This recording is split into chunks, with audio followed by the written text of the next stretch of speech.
Hai, perkenalkan nama saya Sania Kampi Usawang dari Prodi D3 tingkat 2B Keperawatan Poltekkes Kemenkes Manado.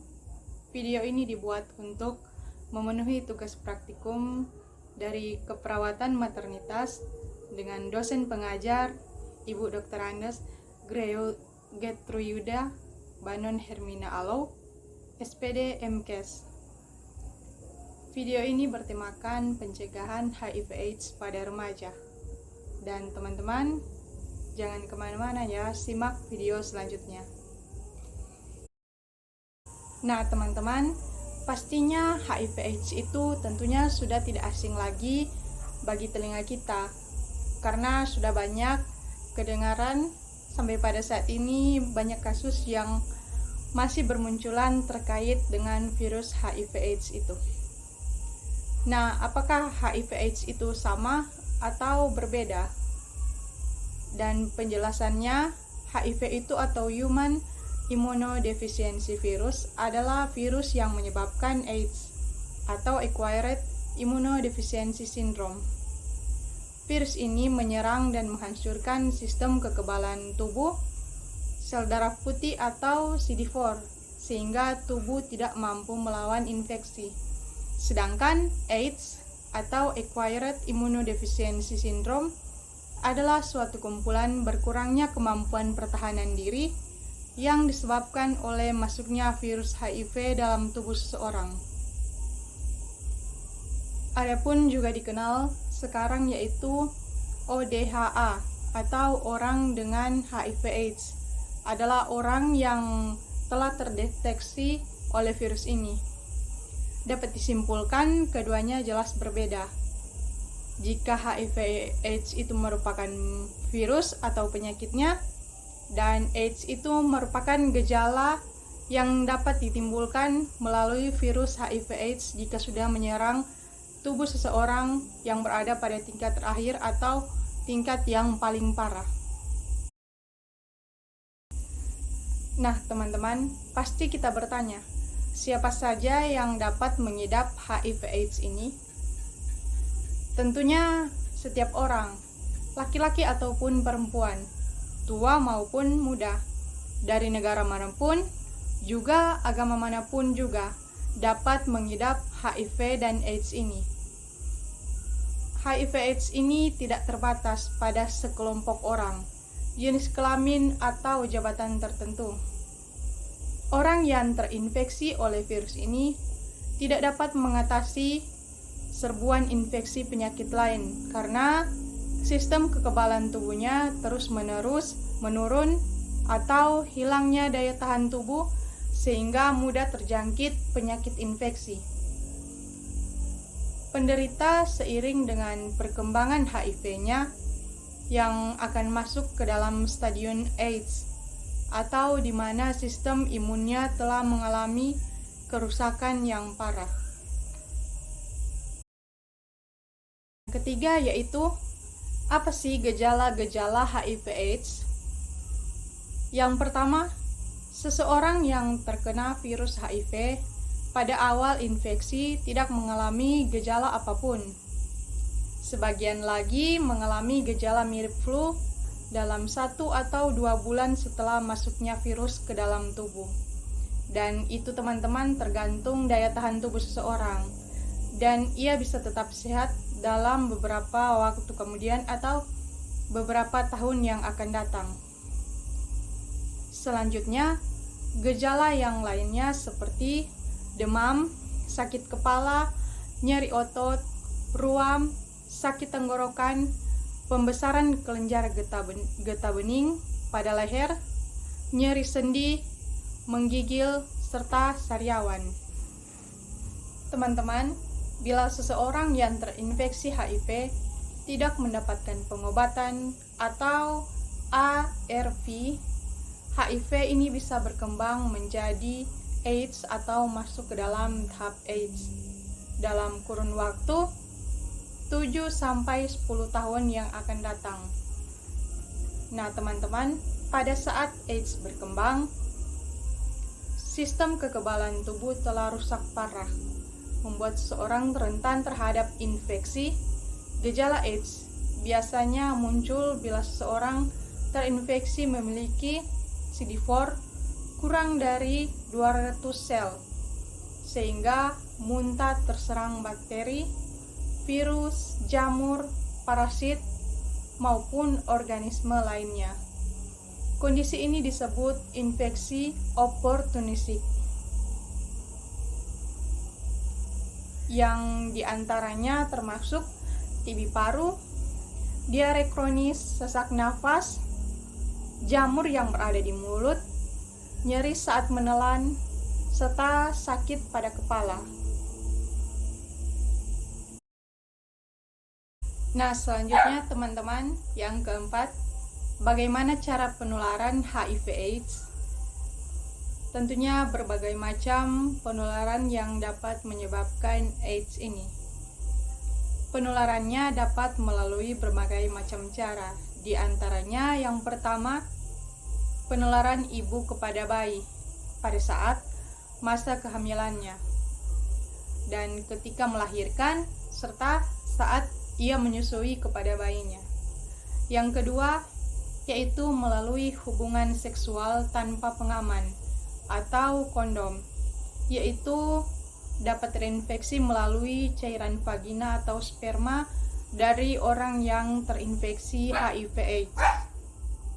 Selanjutnya yang ketiga, yaitu melalui jarum suntik yang sudah tercemar HIV/AIDS oleh penderitanya, di mana jarum suntik tersebut dipakai secara bergantian, dan misalnya pada pemakaian jarum suntik di kalangan pengguna narkoba.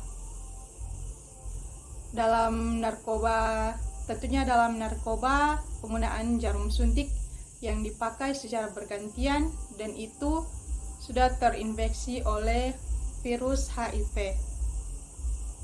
Yang keempat, yaitu melalui transfusi darah. Transfusi darah dari orang yang terdeteksi HIV/AIDS. Bila kita menerima darah dari pendonor, sebaiknya atau terlebih dahulu darahnya kita harus cek terinfeksi HIV atau tidak, agar kita tidak terjangkit oleh virus tersebut. Nah teman-teman, HIV/AIDS tidak menular melalui hubungan sosial seperti berjabat tangan, bersentuhan, berpelukan, berciuman biasa, penggunaan peralatan makan serta minuman, gigitan nyamuk, berenang di kolam umum, dan penggunaan toilet bersama. Seperti yang kita ketahui bersama, bila ada seseorang yang sudah terinfeksi HIV/AIDS di lingkungan kita, umumnya kita malah menjauhinya, sehingga membuat mental penderita tersebut menjadi down dan dia sudah tidak punya semangat lagi untuk menjalani hidupnya, karena kita sudah mendiskriminasi seorang tersebut. Padahal HIV/AIDS ini seperti yang sudah dijelaskan tadi tidak menular melalui hubungan sosial seperti yang kita pikirkan sebelumnya. Kelima, yaitu bagaimana sih pencegahan HIV/AIDS ini? Nah, pencegahan penularan HIV/AIDS ini diantaranya yang pertama, hindari atau jauhi seks bebas. Seks bebas di usia remaja dan anak di bawah umur telah rentan terhadap penyakit kutil kelamin, herpes, HIV/AIDS. Seks bebas yang terjadi pada kalangan remaja adalah masalah sosial yang sudah mengglobal sampai sekarang ini. Para ahli menganggap bahwa dorongan seks manusia adalah warisan biologis. Namun demikian, beberapa di antara remaja menyalahgunakan dorongan seks dan seks bebas, yang mana seks bebas rentan terhadap infeksi berbagai macam penyakit, terutama penyakit HIV. Yang kedua yaitu tidak mengonsumsi obat-obatan terlarang atau yang biasa kita temukan narkoba.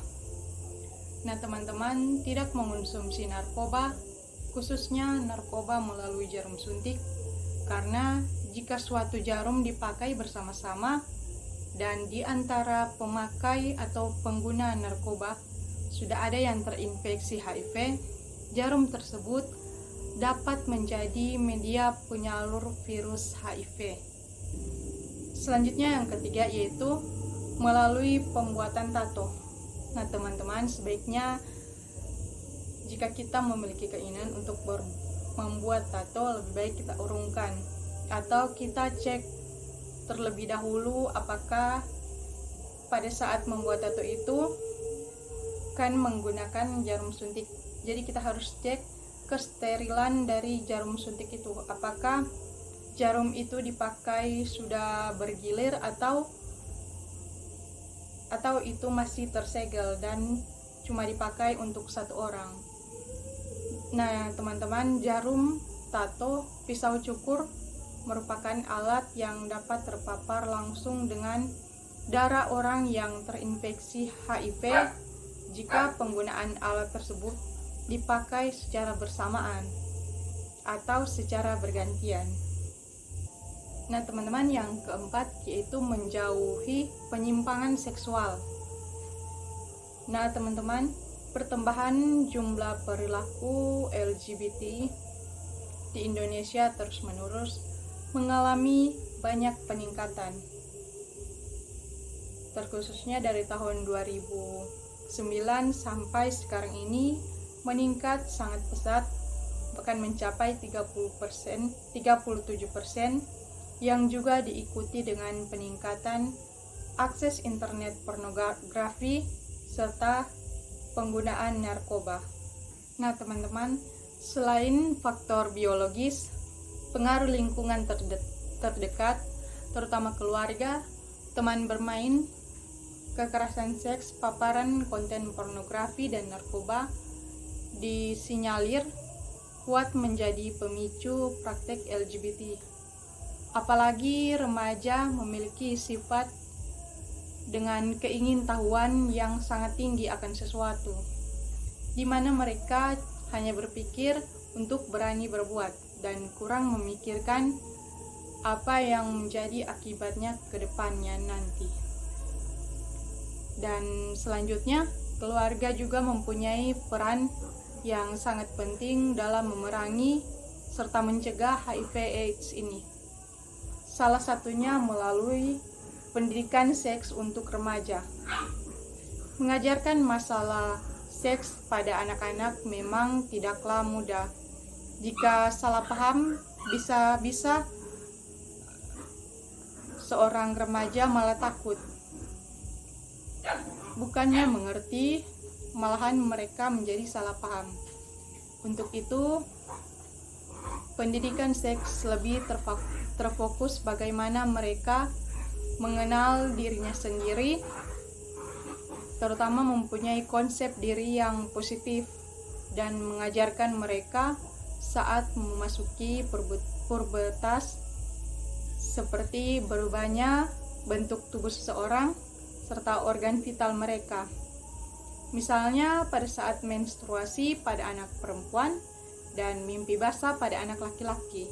Jika sang anak mendapat pendidikan seks yang baik dan benar dari orang tua, bukan tidak mungkin seks bebas di kalangan remaja bisa diatasi dan tingkat penderita HIV/AIDS bisa dikurangi.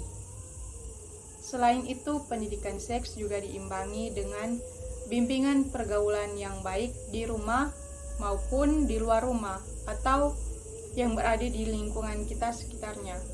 Ketika kita berada di sekolah atau dimanapun kita berada, orang tua juga harus dapat memfilter tayangan televisi yang baik untuk anaknya sesuai dengan usia mereka.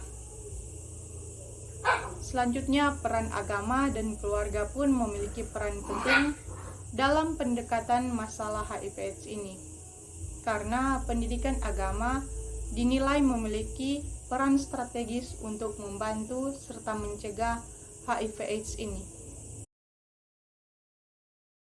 Nah teman-teman, yang keenam yaitu yang terakhir, apakah remaja harus peduli atau memahami bahaya dari HIV/AIDS ini? Dan apakah remaja perlu mengupdate isu-isu seputaran HIV/AIDS ini?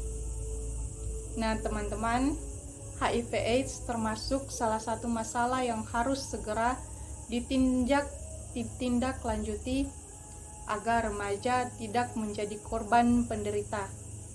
Untuk itu, mengantisipasi penularannya, remaja harus memahami apa itu HIV dan terus mengupdate isu-isu seputar HIV/AIDS. Dengan remaja memahami apa itu HIV/AIDS dan mengupdate isu-isu tentang HIV/AIDS, maka remaja akan menghindari seks bebas, narkoba melalui jarum suntik, dan tidak mendiskriminasi penderita HIV/AIDS. Selanjutnya, remaja merupakan generasi penerus bangsa, objek dan subjek pembangunan, cikal bakal terbentuknya keluarga baru yang bakal tumbuh dan berkembang menjadi penduduk baru. Karenanya, remaja harus menjadi perhatian kita bersama dalam mengalami kehidupan di masa yang akan datang, serta persiapan kehidupan berumah tangga di waktu selanjutnya. Ingat teman-teman, marilah kita menjaga diri kita, pergaulan kita, hawa nafsu kita. Dan ingat, dirimu adalah hakmu. Dan hakmu itu menentukan apa yang akan terjadi di masa yang akan datang. Untuk itu, marilah kita menjadi remaja yang sehat dengan pola pemikiran yang sehat, yang tahu mana yang baik dan mana yang buruk. Demikianlah video kali ini. Saya Sania Kampi Usawang. Salam sehat. Terima kasih.